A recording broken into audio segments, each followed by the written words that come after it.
Okay, so I know I look like I'm blogging from the middle of a jungle, but actually it's just my very overgrown garden. But what I was going to talk about today was is blogging, beauty blogging without freebies. I think people have started to think it's not possible, or you're not a proper blogger if you don't have free product, but nothing could be further from the truth.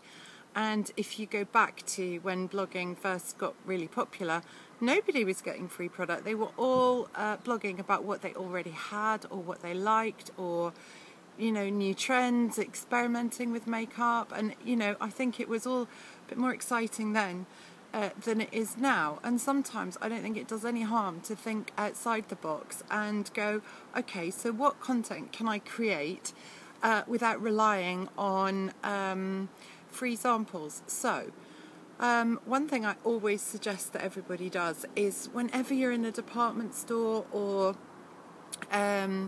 somewhere like that, that you have a spritz of a fragrance, because that is one easy post. You didn't have to buy the fragrance. It's there for anybody to legitimately have a spritz of. And then you've got something, you're wearing something on your arm that you can then go home and write about. There will always be pictures of it on the internet that you can use to illustrate, and think how many fragrances you can sample that way and say what you think about them, and why you like them, or even if you may not like them, and then why you don't like them. You'll always find information out there on Google about products that are on sale already.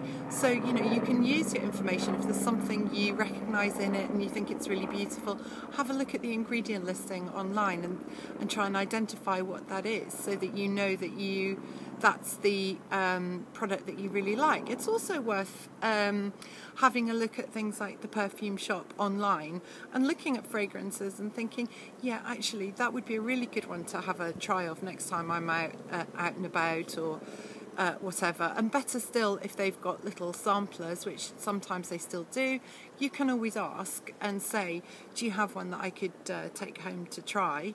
And then everybody loves their sample size. They're so diddy and cute that you can easily do it that way. Another thing is just simple makeup swaps with friends, or your mum or cousin, daughter, whoever. And I'm sure they're not going to mind if you try their eyeshadow on your arm. That's not going to do anyone any harm. And it's yet another way to be able to photograph the product and swatch it and try it on your eyes, if it's an eye product obviously, without ever investing in it. But it's your opinion that counts. That's the important thing here, not how much or how many or whatever. And actually, to do swaps with friends, especially if you've got friends who blog as well, that's an absolutely great idea. It just makes everybody's blog posts more rich and interesting when you've got different things to talk about. Another thing is, if you buy magazines, look out for the ones that have free product on the top, because if you're buying a magazine anyway, then there you are. That's it. That's a post for you in a nutshell, and you didn't pay any extra for it. You can always go up to the counters if you dare. I know they can be a little bit intimidating, and ask them to put a certain blush or whatever on you just to try it. You don't have to commit to buy, but that's a post right there. Nice picture of you with this blush on and an opinion about it. And I would always be very tempted to do that, because actually it introduces you to new products, but at the same time it gives you content for your posts. One of the other things that I do is I look online across the world, everywhere really, sort of the Japanese stores, Sephora in the US, to see what's new and what's coming up, and whether I might have an opinion about that.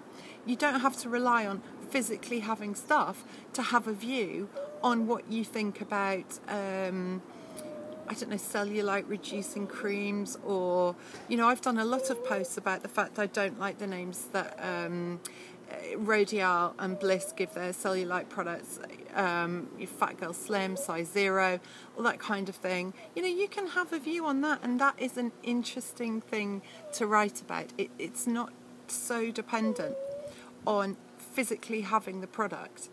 Another thing is more utilitarian items that I think just don't get enough attention anyway.